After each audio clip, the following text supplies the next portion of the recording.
All right, so I think it would have been on Friday or Thursday. I think it was Thursday night. Kanye finally somewhat broke silence a bit. Not really broke silence because he hasn't been directly quiet for the past couple months, but he hasn't been on interviews. He hasn't been on Twitter. He's just been a lot more quiet recently, and considering the amount of drama and things he's in, it's interesting. But he decided to go on Drink Champs, which is a podcast interview show, and he decided to call out some people and say some things. Some of it I agree with, some of it I think is dumb as fuck. So I'm gonna respond to some of the things he said. I'm only going through the points I found interesting. I didn't watch the entire 2.5. I went through a highlight reel. I would prefer not to sit through 2.5 hours. I might at some point listen to it because I feel like it'd just be interesting to hear Kanye talk. But I think when it comes down to it, there's a lot of interesting points he made. There's some points I agree with, some I don't. So I was like, yeah, I'll just make a video kind of going through some of these points. First thing is a lot of in the interview, he discusses his feud with Drake, which is obvious why he'd do that. It's been one of his biggest things in the rollout of Donda, and just as of recently. There's a couple interesting points he makes. The thing with the feud with Drake is it's an interesting feud for me because if I'm going to pick between really everything, even artistry, I'm picking Kanye any day over Drake. But it's interesting to watch it because this feud to me is not, it's not that, I don't know how to, it's not a feud I really care to see Kanye win. Now, I like seeing Kanye take W's, and I'm not a Drake fan, so I'm not really that into him. Also, by the way, yeah, I got Stevie Wonder, Songs of the Key of Life. But the feud to me has always been kind of a you started and no you start. It's been very petty. There's been no actual like rap feud, like here's a diss track, no here's a diss. It's all just been these very petty back and forth things. One of those being like Drake's relationship with Kim, which I understand Kanye's perspective on the whole interview, but we can't act like Kanye never perpetrated any feud with Drake, because when it comes down to it, Kanye is a generally kind of person that is going to cause some kind of problems. He's very honest and very transparent, which results in fans really understanding where he's coming from, and it results in us kind of wanting him to shut up sometimes. In this scenario, though, it's always weird to me when I watch these two go back and forth because I feel like both of them have something deeper against the other that's not just, you said this thing about me. I think it goes much deeper than that. I don't think it's just these two artists who are really great who have some actual deep issue with each other. It's mostly like, it's not like a you dissed me, now I'm going to diss you back. It's like there's a deeper just dislike for one another.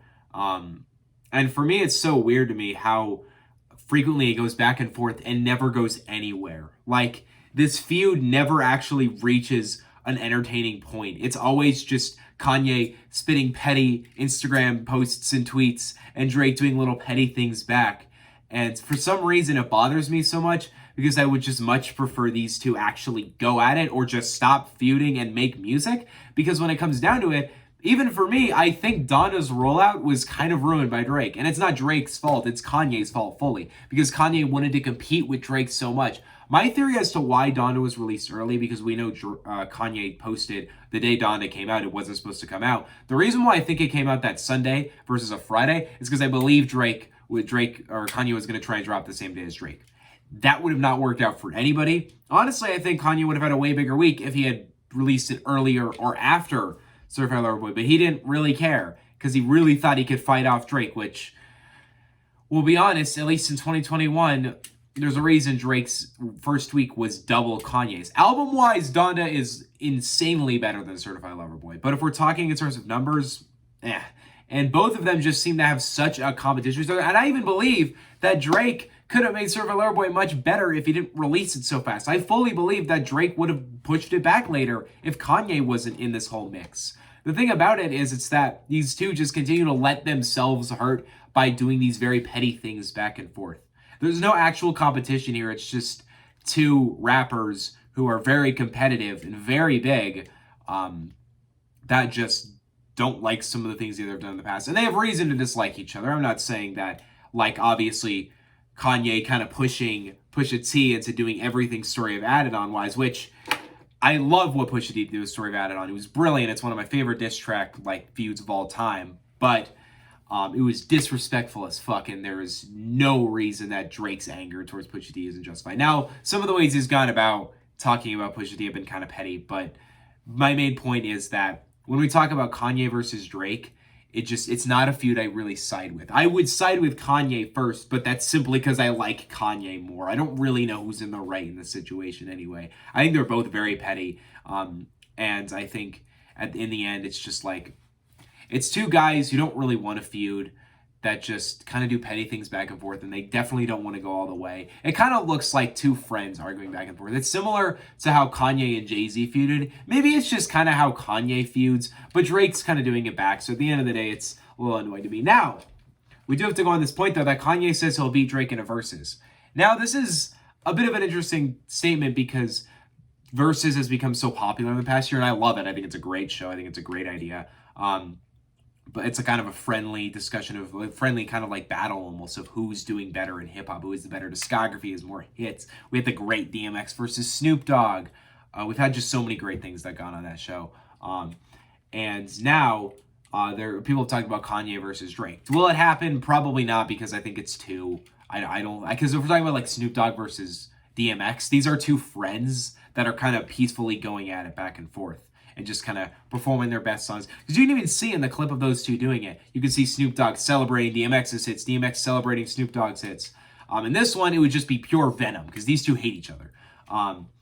And do I think Kanye would win? I mean, I can see it. The thing about it is it's that when we're talking about Drake versus Kanye, Kanye, in my opinion, has the best catalog of any artist in hip-hop. And I think in terms of hits, Kanye has an insane amount of great hits. I mean, from everything on Graduation, My Beautiful Dark Twisted Fantasy, Life of Pablo, Yeezy. There's so many great hits under his belt that Drake might not just be able to compete with. Now, Drake does have a lot of hits, and comparatively to a person who is as inconsistent and as kind of lame as a catalog as Drake, he has so many big hits under his belt. So in that sense, Kanye, they're comparable. Like in terms of hits, there's a lot of great Drake hits, there's a lot of great Kanye hits, but I might have to take Kanye, and I think he might have a point saying that. Now, saying he'd win in every scenario like he had it in the bag is a little because Drake's tough competition for hits, like, we'll be honest.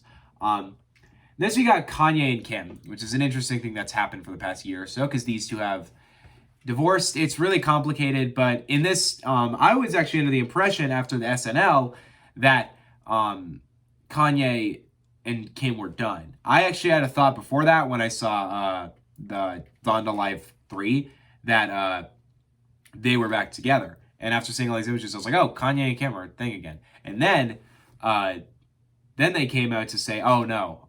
Then on SNL, she's made a joke about divorcing him. And I was like, oh, okay. So I guess they are. But I guess not. I mean, there is the whole thing with Kim and Pete Davidson. Now, there is a side of me that's like, it's not really my business, this divorce.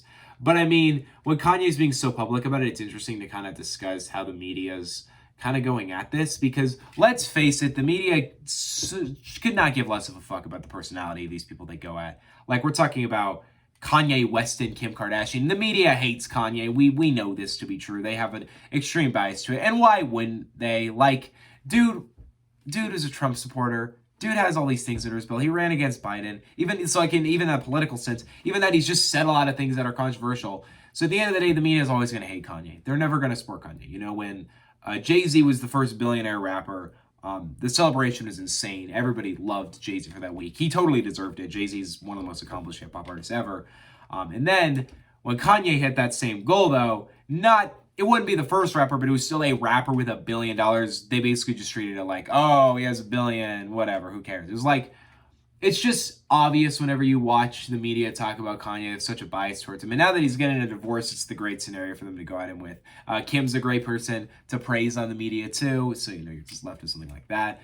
The biggest thing I have with the entire situation is there's a side of me that's just, I wish culture didn't so heavily wants to like just focus on relationships like this, because let's be honest, we do not know what's going on between Kim and Kanye, and we probably shouldn't know, because it's their marriage, it's their business.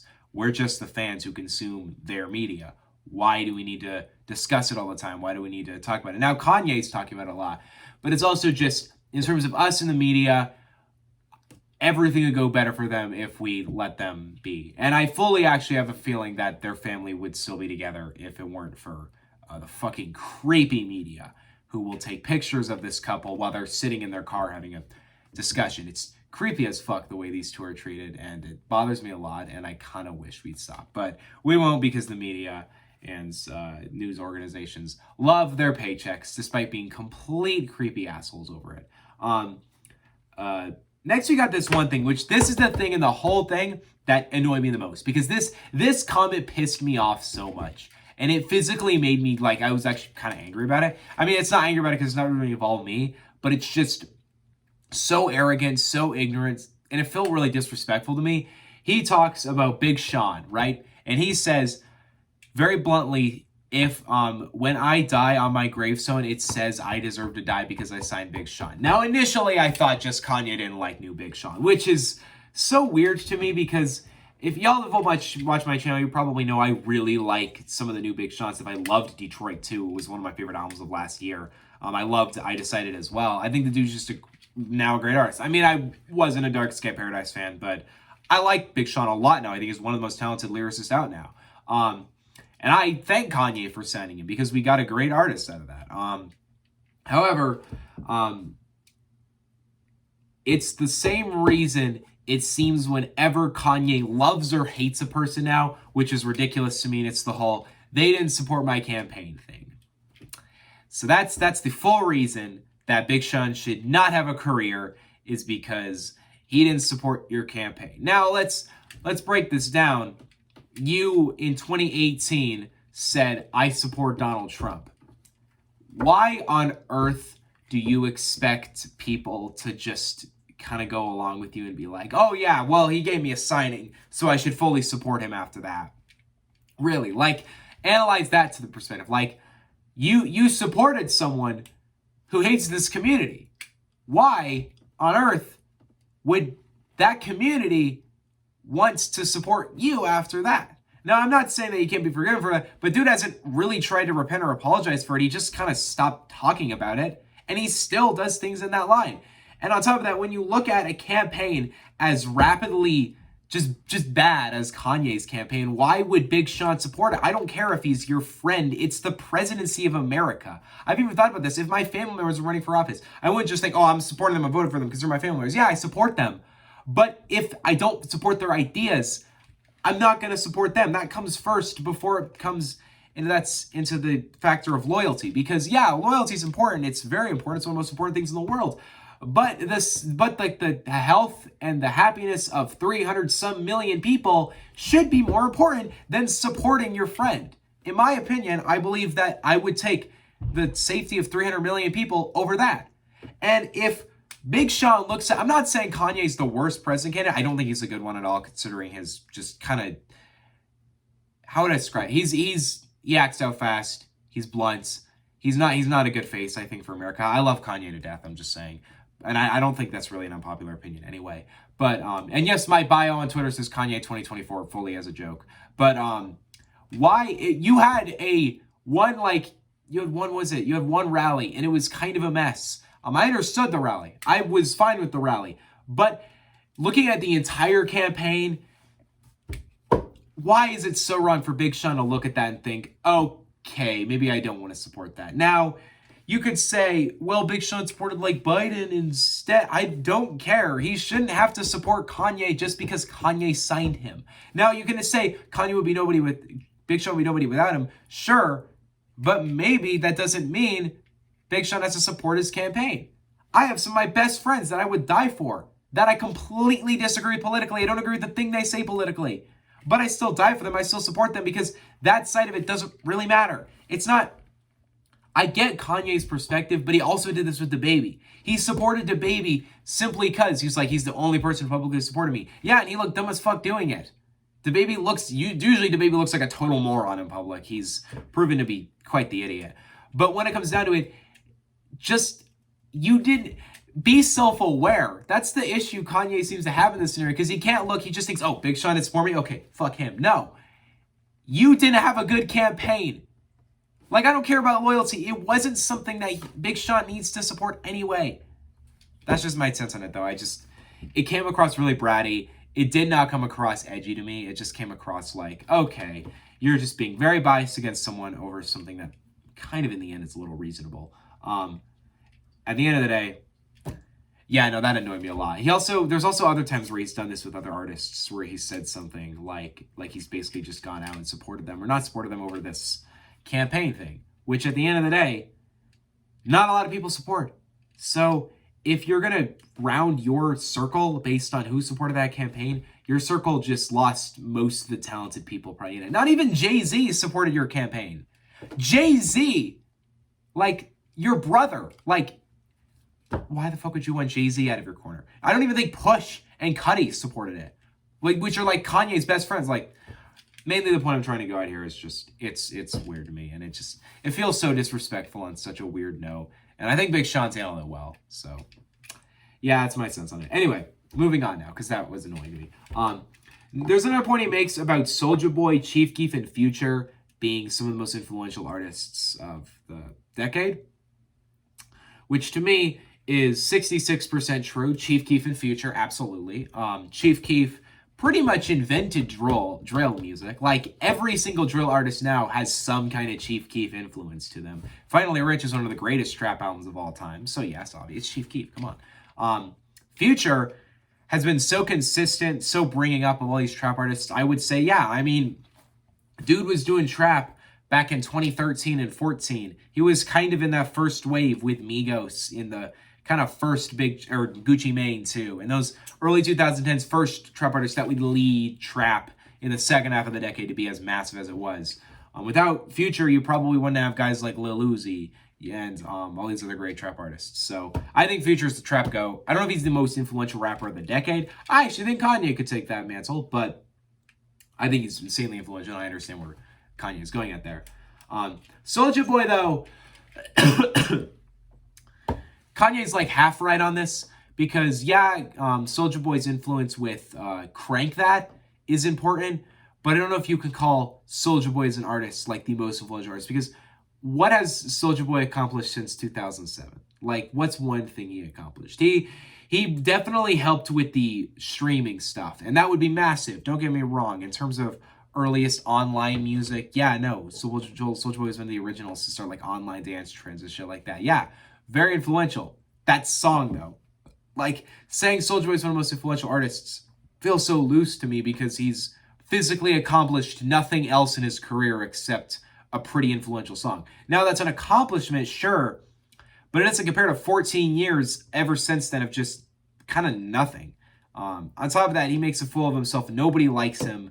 Just at the end of the day, Soulja Boy, I feel weird calling him a top 5 most influential artist of the decade because I think his song did a lot. But him as an artist, what about artists like, I don't know, you, who have literally like changed the sound of hip hop this decade, or other things on that line, maybe even Uzi's influence or things like that?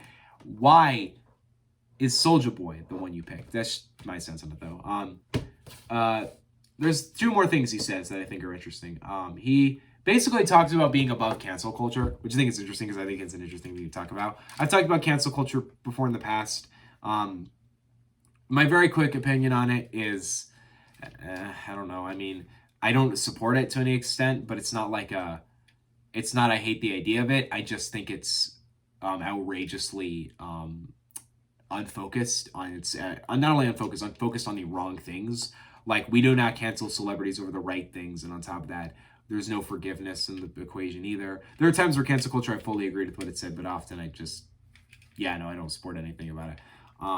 But Kanye is right. He is above cancel culture, which is interesting to me because he even mentions Dave Chappelle too. These are people who have risen above cancel culture, Eminem too. There's all these artists that have risen above cancel culture, and my question is why? Well, I think the reason why they can do this is because their art outbalances that controversy. Because often artists that get canceled were never good artists. There are some that are good, but legends can't get canceled. Like, let's say next week it comes out that Nas said something homophobic. Will he be canceled for good? Hell no. He's Nas. He's so talented. Jay-Z, all these guys, if they got exposed to doing something awful, they wouldn't lose their career because they're just that loved and talented. Especially Kanye. Kanye does so many things that are cancel culture worthy. And he always gets back out of it. Why? Because he's dropping some of the best music out. So obviously he's going to get out of it. Dave Chappelle is one of the funniest comedians out. he can drop something like The Closer that just, actually, in my opinion, The Closer shouldn't be as controversial as it is. It's actually weird to me how much fucking hate that special got. I almost made a video on it. I ended up not doing it. I think it was because I was busy, but whatever the case may be, I can still do a video on it if y'all want. I think it's interesting. By the way, I fully stand with Dave. So as a bisexual man, I stand with Dave Chappelle.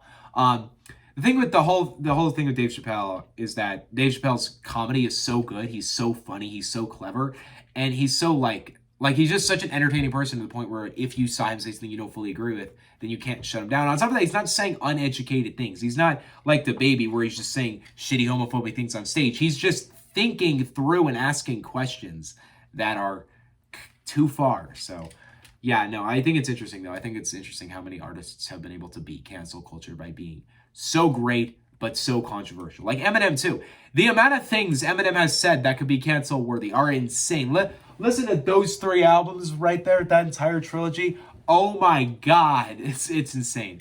But I think when you come down to it, Eminem's just said so many things to the point where he's above cancel culture. These are people who are above cancel culture because they're so great to the point where controversy barely affects them anymore, and they're still going to do great numbers. There's another thing he adds, finally, which is the most egotistical thing he said in the entire thing, which is just basically implying he's the leader of hip-hop. He basically talks about all these artists who are doing great, and then he says that's why he dropped Donda, which I think is interesting. But there's a side of me that's kind of like, that's your motivation? Because the side of me, it's like, hey, okay, I fully get what he's saying. I love the fact that when one artist does great, another artist takes influence from it, and they kind of rise up out of that. For instance, like, I would assume like maybe Kendrick Lamar heard Off Season and he kind of wanted to bring up from it. Or you can hear things about like Dre, I think, being really influenced to make music again after hearing Eminem, or things like that. Like these artists who are kind of like older and they're kind of like, oh, I don't really want to make stuff anymore. And then they hear the new kids or they hear everybody else doing great music and they're like, I want to do it again too. But it's interesting to me because I kind of thought to myself, that's the reason why Kanye made Donda an album dedicated to his mother that's been in the works since 2018. Like, the reason is because of being the king of hip-hop. Because, let's face it, Kanye, if you drop something, people are gonna listen to it instantly. In my opinion, Donda is my favorite album of the year. I don't think, I'm not even like questioning that, it is my favorite album of the year. But it's not like if Kanye, like, it's not like if he came out and he, like, I don't know why he feels the need to, like, take over hip-hop again, because he's fucking Kanye. He always will. When we talk about, like, other artists coming up and doing great things, why are you releasing your album that's a Christian album dedicated to your mother to take over hip-hop? That's kind of weird to me. But, I mean, he's not wrong with what he says. Like, he did release the biggest album of the year, in my opinion, in terms of, like, size. Not success. Drake's is bigger. But in terms of, like, the amount of features on it, the production on it, the grandness of it, it's probably the biggest album of the year. It's the grandest album of the year. It's like a huge event for everybody. So why did you release that just to get back on top? It's just an interesting comment to me. Anyway, this entire Drink Champs does prove Kanye hasn't changed at all. I, for a second, thought I was like, oh, he's being more quiet, he's being more humble. Nah,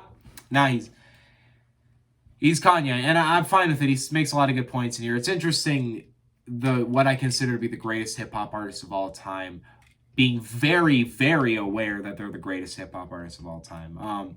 But at the end of the day, he makes some good points. He says some things I don't agree with, though. It's a mixed bag for me. I just wanted to discuss some of the things he said. But overall, yeah, Kanye on Drink Champs was interesting, and it was nice. He kind of gave some closure. But anyway, this video is way longer than I wanted it to be. So yeah, see you guys next time. I don't know what else I have planned. I guess I'll review Amine's album.